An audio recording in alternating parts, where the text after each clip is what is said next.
The Mimic has officially been cancelled. Well, the Mimic graphic novel book, that is. And technically it has gotten a secondary release date for next year, but this is very weird. This has never happened before, as far as I'm aware. Sometimes books have their release dates moved around. I think that happened with the third Choose Your Own Adventure book, Escape the Pizzaplex. I don't recall completely.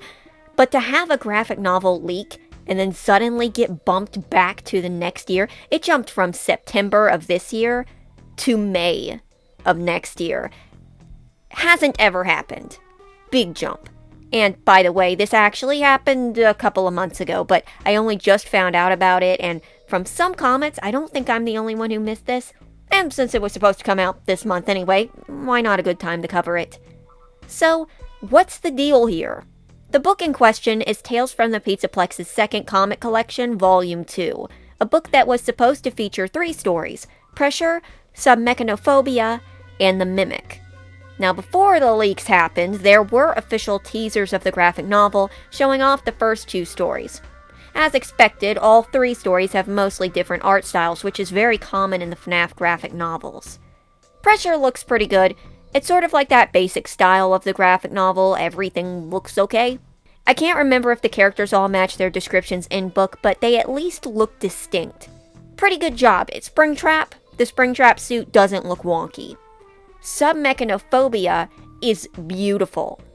It's very detailed, it's very clear, it's very colorful.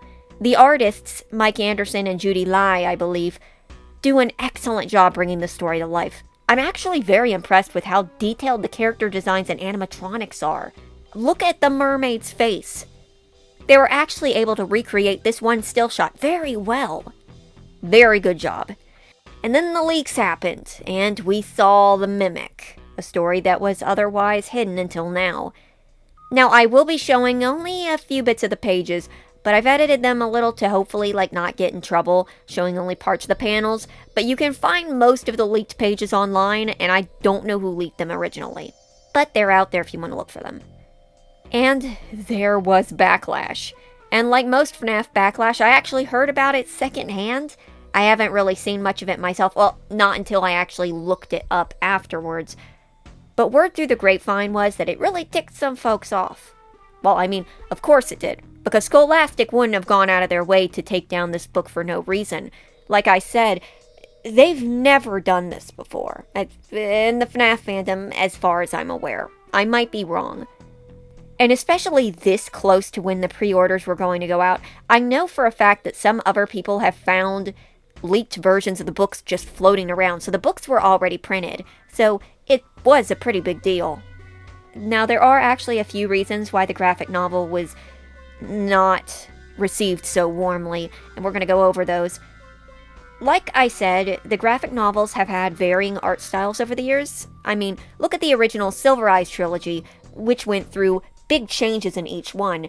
And the first one was, that art style, and the second one was a rougher but also more active art style, where the characters were moving a lot more and it was a lot more expressive, but it did have rough patches, but the roughness kind of gave it a grittiness. And then the third one was the one that was kind of like the cleaned up, perfected version. It feels like what would maybe be the default style for FNAF, because any of these characters I could see translating probably pretty well into the game counterparts, and likewise. And a lot of the graphic novels are the same way, splicing up these various art styles. Look at Plush Trap. Yeah, look at Plush Trap. But mixed reception to the art style is a given. It happens with occasional installments. And The Mimic was no different, but The Mimic had a few things going against it that kind of sunk the ship, or kind of broke the camel's back. Now, I'm going to critique the art a bit, but I want to preface this by saying that I've seen this artist's work before. They did To Be Beautiful, and they did a really good job. And as I will get into, I don't think this comic's execution problems had to do with their skill, but a slew of outside issues. And that's also why I won't be saying the artist's name, because I don't want to draw them any flack. They're probably getting yanked through the ringer right now, or they probably were about 2 months ago. But onto the art. Based off the art alone, the graphic novel looks fine. It's not the best, but it's far from the worst. It is odd that a story as important as The Mimic wasn't given the some mechanophobia treatment, but I mean, I could live with it, though I do think that the characters at least are pretty bland, but I'll dive deeper into that later when I compare them to their game counterparts. But there is definitely some composition issues, and keep in mind, I am not an artist, but like, here's one of the last pages where Mimic is supposed to tear this guy's throat out, and instead he gives him the Charlie treatment. Weirdly enough, this comic is a lot more censored than the Fourth Closet, to the point where it's kind of hard to tell what's going on. This page leaves a bit to be desired. Also, this face is kind of unintentionally hilarious. And a lot of the comic is like this. It's sort of in its most basic form. It's hard to explain this, but everything's very stilted and stiff. It's almost like... I have trouble explaining this, but do you notice how when you're looking through like a novel or a graphic novel, you kind of see the movements throughout the page? Well, one of the problems with The Mimic is it feels like there isn't much movement. It feels like most of the characters and players are kind of standing in place per panel. And then we'll cut to the next panel, and the motion almost feels like it's already happened. Now, I don't know how to properly describe this, but I hope I kind of gave you a good idea of what I'm seeing. Also, the colors are kind of flat. Here's a direct comparison with To Be Beautiful, in which you can see how much more detail and shading. I mean, it does have shading, but To Be Beautiful has a lot more detail. And unlike To Be Beautiful, where there are some scenes that look basic, but then there's these important moments that have a lot of extra pop to them, The Mimic doesn't seem to have that same detail. Everything's kind of in the same tone from what I've seen. It feels like it's an early draft, honestly. Though I do like there's a Monty cameo reference in here on one of the pages where the Mimic dresses up like Monty with no legs. I'll get back to design in a minute, but let's move on a little further. Another one of the bigger issues is supposedly tracing. Yup, we've got another tracing situation. But this one is a little more complicated. This is the panel, and this is the panel it's supposedly tracing of the Joker, and it is very close. But what makes this complicated is, like, two things. Firstly, being how exact this is, this could maybe be a callback homage. This might not, like, actually be an example of tracing, since it's such a different design. It's not like the Joker's actual body was used to create the Mimics, so it could maybe be just a cameo callback to this Joker panel. And the second involves rushing these graphic novels out the door. It's no secret that Scholastic runs their artists hard. They're basically forced to churn out novels both traditional and graphic very quickly, and that's often why some of these stories might look messier than others art-wise. They have to work with the speed cranked up. And yes, this is a huge problem in both the comic and manga industry in general. This also means that there's no time to experiment. Each panel really needs to be the first and final draft, you know? So, you use references. Most artists do, but in this case, you have to be extra reliant and just keep going. And this isn't just me guessing. Diana Camero, the artist behind The Fourth Closet, yes, the woman who managed to somehow turn this into this, said that she was basically under constant crunch with The Fourth Closet. It was so bad that she actually quit working for the FNAF books. But don't worry, she came back later. Hopefully they're giving her better hours now, because let me tell you, deadlines are a given, but you cannot create quality out of a weekend. And you might be thinking it's because of pre-orders, that they have to get this done by the date to fill pre-orders. But they snapped those Mimic pre-orders up in a flash. The deal can change fast. It's everything to do with big business. Now, that doesn't exactly excuse tracing, but I guess it does explain it. But that's not the only thing I saw being a problem that people had with the novel. There was also the inaccurate portrayals of the characters.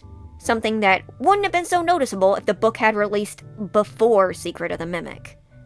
Now, inaccurate character designs are not new in the graphic novels. Humans usually have like a 50-50 shot for if they match their book descriptions or not. One of the ones I can think of off the top of my head is the Breaking Wheel graphic novel and the character Shelley, who is the love interest sort of secondary character of the book. In the book, Shelley is black with dark short hair. She's kind of a bit of a quirky sort of nerd, or at least the quirky nerd stereotype, you know. And in the graphic novel, she's Jessica with brown hair. But then we have actual positive character design changes, ironically, with Jessica again. In the books, Jessica is like a brunette like Charlie, though in a different shade, and her deal is that she's really skinny and tall and dresses up nice. Though I'm not going to double check, but unless I'm wrong, they kind of described her as looking like Blossom. And if you don't know who Blossom is, she used to be a TV show character, and you probably remember her getting referenced in BoJack Horseman. I just had to know what a Blossom hat was. But if the graphic novel went with this, Charlie and Jessica wouldn't have been so visually distinct. Making her blonde benefited the graphic novels because we didn't have 3 Charlies on page at the same time. More so, it broke up the coloring enough that your eye immediately, yeah, that's Jessica. But you know, the changes between book and design also applies to the animatronics as well, such as Ballora in the Clethora... You know, that one story. Who has legs when she's not supposed to. In fact, remember Ballora. She's going to be very important shortly. Now, we already know that the games and books' depiction of Edwin are very different, so it's not a huge shock to me that the graphic novel would be different, as it goes off the books. But unfortunately, as the graphic novel was planned to be released right beside the game, or at least right after it, it became very noticeable that they were different. In the novel, Edwin is described to look like a skinny gnome with sandy brown hair and a mustache who wears flannels. Like Henry. Kinda like a gnome version of Henry with a mustache. In comparison, the graphic novel version doesn't exactly match this description. Looks like just a rather nondescript guy with puffy brown hair and a green shirt. His only noticeable trait being his Cab Calloway mustache. I know likely most folks are disappointed that it doesn't look like Game Edwin, with the dark hair and the glasses and the bow tie, but I could overlook that if he didn't look so very generic. And that genericness is likely due to what I mentioned earlier about having to rush out these graphic novels. You can't take time nailing the look, and you have to have a look that's easy to draw quickly. And I believe full stop that even if Edwin didn't look like Game Edwin, if he looked more distinct and better aligned with the books, there would be less pushback on this front, and it would probably improve the composition of the book a good deal. David, too, is pretty generic, but in his case, he matches the book's description, being a kid with brown hair. Also, might I compliment the crazy genetics here, where Edwin had blue eyes and Fiona had gray eyes, and David ended up having brown eyes? Brown eyes are dominant, but it's still kind of funny to me how that works out. Fiona is a blonde in this. She just looks like any teenager you'd find in the background of a FNAF graphic novel. Like I said with Edwin, I get why she isn't the game design, but in this case it's almost a crime because I love how Fiona looks in game. She's very pretty. She almost gives me like a young Betty White vibe. And the little tooth gap is adorable. So if you ever wanted to know what I thought of Fiona's design, there you go.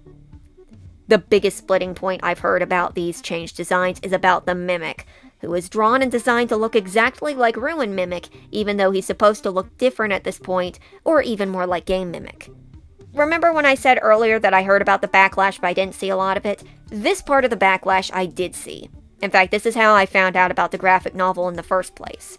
Seeing people redrawing the Mimic to look more like what he would look like in the book. Shockingly enough, I think this is one of the most defendable choices I can attest to, because this wasn't on the artist, but again on Scholastic. Remember Ballora? Well, Miss Camaro said that the reason she had legs is because she was told to draw her with legs, even if the book didn't ask for it. She was given a reference and she followed it. Likely this is the same scenario. Scholastic just gave the artist a picture of the Mimic from Ruin and told them to replicate them exactly. It's not the artist's decision what the character looks like. And it's not the novel's either. It's what Scholastic provides and tells them to use. If they just said, make Ruin Mimic because it's more identifiable, then he was to comply. And Ruin Mimic is so overly designed in the graphic novel just so it can look like the one from the game, that not only does it look like drawing him takes a long time, but he also stands out as looking jarringly out of place, which, if that was kind of the point, if like everything was cleaned up and everything was colored a little better and looked more unique, but then for some reason the Mimic was constantly overly detailed, I could vibe with that. But I don't think that's what was going on here. All of this could have been remedied if given more time. And I know this because, like I said, this artist did To Be Beautiful, which was very close to the source material when it came to character design. To Be Beautiful, while also simplistic, still looked leagues more detailed than the Mimic. This isn't Scholastic's first misstep either when it comes to direction. Remember, this is the series that made a character encyclopedia book and then wasn't even willing to provide enough reference pictures to fill it. Remember the Foxy page with 2 identical Foxies? Or how about the Sun and Moon page, where for some reason Moon just has a picture of his poster and not an actual picture of himself? Or how about Charlie Emily page, where they have Book Charlie but they talk about Game Charlie? The Glamrock Freddy out-of-focus models, there were some weird things going on with the pictures in that book. That wasn't on the people writing out the pages. That wasn't even on the person designing the book, because they were likely given only a small pool of pictures to work with, most of which were just taken from a model viewer with no added backgrounds. This isn't all on the artist. Not in this case. Let's all be a little honest with ourselves, and we all know this. If Pressure or Submechanophobia had this art style and came out like this, probably it would have flown right under the radar. It's really because this is the Mimic book. This is the big one. The game just came out. All eyes were going to be on this story. And Scholastic knew that, apparently, and they wanted that book out fast. They wanted it out alongside Secret of the Mimic so that people would see the Mimic in store and snatch it up, or hear people talking about the lore here on YouTube, or me using pictures of graphic novel characters to represent myself in my videos. Word spreads fast. They wanted that thing out. And that's how this happened, and you better believe if it wasn't for Secret of the Mimic and people's attention on it, that Scholastic probably wouldn't have postponed the book either. Don't think this was them hearing fans out. This is brand protection. There might be a situation where, like, Scott posted a message about this. I didn't hear that he did. I don't think he did. But I wouldn't be shocked if, like, the person who pointed this out was, like, a brand ambassador. I'm not saying necessarily Scott himself, because Scott's, busy with other things. But there's definitely, I know there's probably brand ambassadors for FNAF. And one of them probably spotted this, said this is going to be a PR problem, and that's likely why Scholastic stepped in. Especially since the books were already fabricated. They're still leaking pictures online. There is a good chance that Scholastic is going to be eating a loss on this one. Probably not a huge one, but a loss. But really, it's a loss worth eating if it means maybe smoothing over the PR. It's kind of like an ugly Sonic situation.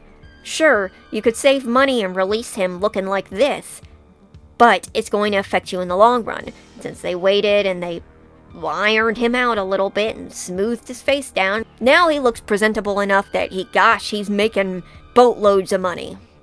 So, does this mean that the graphic novel is actually not so bad? Or at least totally fine, just needed a little polishing and would have been A-okay? Not entirely. The Mimic story, despite being one of the most important stories in the graphic novels, and the headliner for the book, does have a slew of issues that maybe could be fixed with a little more time, but also has some artistic decisions that wouldn't have gone over well even with all the time in the world to clean it up. The movement between panels feels jarring at times, to the point where it's almost comical, like the page where David is hit. The sharp cut between guy who hit David to Edwin's Home Alone face feels more like a gag than a serious moment. One of the technicians gets grabbed and in the next panel is just lying on the floor. Yes, it's because of time constraint, I'm aware of that. I'm the one defending that, but also it feels like there could have been a better way to do this. Some of the panels, specifically the last one, is really hard to read. And I know that it's to censor the gore, but it feels like, okay, look at this page for a long second and just take it in. And maybe you'll see what I mean. This also relates back to the other technician's death and the quick cuts between them, looking comical instead of censored. Also, having major characters like Edwin and David look so simplistically designed that they could fit in as background characters in other graphic novels is an issue. And in contrast, Mimic is so over-designed in comparison that he sticks out like a sore thumb.